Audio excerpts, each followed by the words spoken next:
In the new line of entry in Chilla's art games, we look at another approach to horror games made by Chilla's art. The story is mostly open-ended for the players to decide, as not much is explained about what is going on.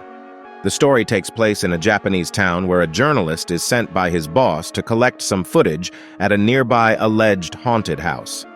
The boss thinks it will be a good exercise for the journalist to tackle his fears as well as to get some good footage for the company to use on their projects, highlighting the overstressed workplace environment in Japan.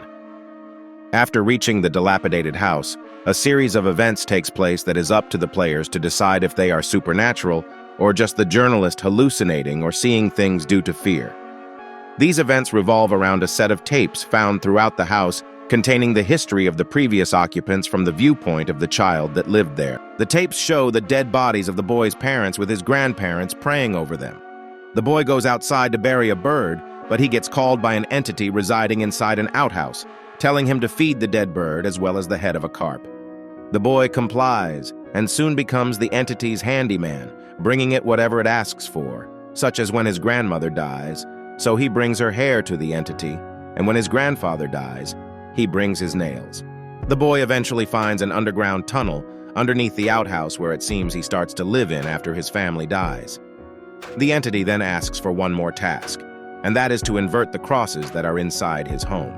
Years go by, and the boy is nowhere to be found, and the house is left unattended, becoming some sort of an urban legend.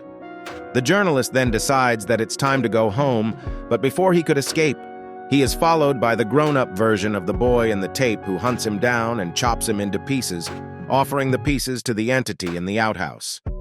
The game ends with the boy attacking the journalist's boss in his office. The game does not specify whether the boy was really haunted or possessed by an entity, or if he was insane.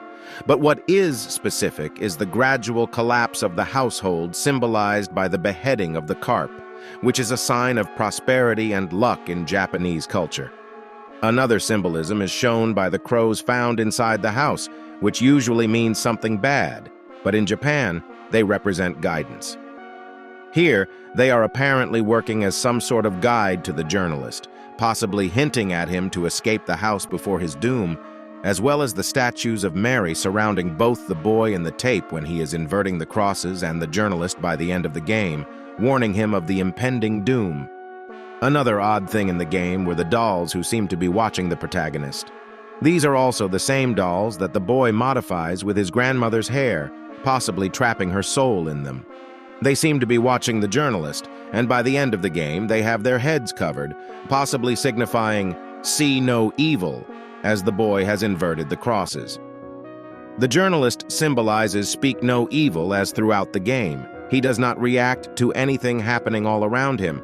Finally, we have the grandparents of the boy symbolizing hear no evil, as they are constantly in a state of prayer whenever someone dies. Now, whether there is evil or not is up to you to decide, but in my opinion, I think there is something supernatural going on in that house. Something very satanic, something that shouldn't exist,